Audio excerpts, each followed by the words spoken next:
नमस्कार, आप देख रहे हैं अपडेट इंडिया। मैं हूं शेख जूही। बेटियां जो परिवार की शान होती हैं, बेटियां सबका सम्मान होती हैं, बेटियां जो घर का बोझ नहीं बल्कि घर का मान होती हैं। उन बेटियों की जिंदगी अपने से ज़्यादा अपने परिवार के निर्णय पर आधारित होती है। मानो परिवार ने जो कह दिया या सोच लिया वो पत्थर की लकीर हो जाती है और इस सम्मान का फायदा उठाया जाता है और बेटियों को बोझ समझकर एक ऐसे फैसला जो उस बेटी की हंसी को हमेशा के लिए छीन लेता है, खेलने की उम्र में घर का बोझ डाल दिया जाता है।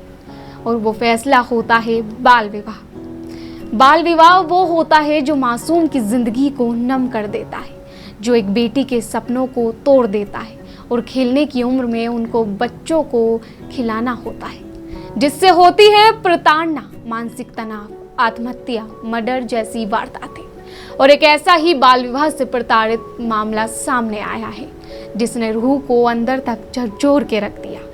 आप सोच रहे होंगे क्या है मामला, तो आइए जानते हैं क्या है पूरा मामला।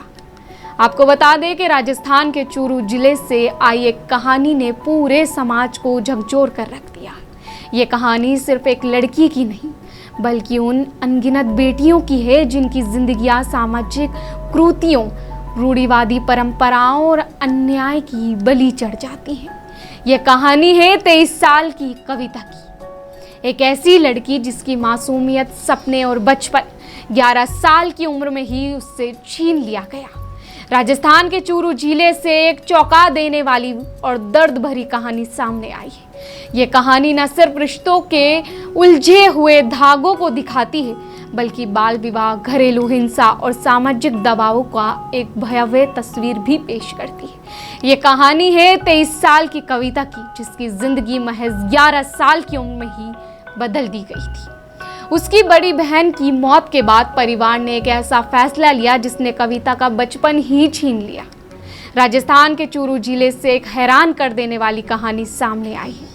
ये कहानी रिश्तों के जाल में उलझी हुई है। 23 साल की कविता की शादी 11 साल की उम्र में उसके जीजा विजय से करा दी गई थी। ऐसा उसकी बहन के मरने के बाद उसके 2.5 साल के बच्चे की देखभाल के लिए किया गया था। कविता की कहानी बहुत दर्दनाक है। जब वो छोटी थी तभी उसकी बहन की मौत हो गई थी। उसके बाद परिवार वालों ने उसकी शादी जीजा विजय से करा दी।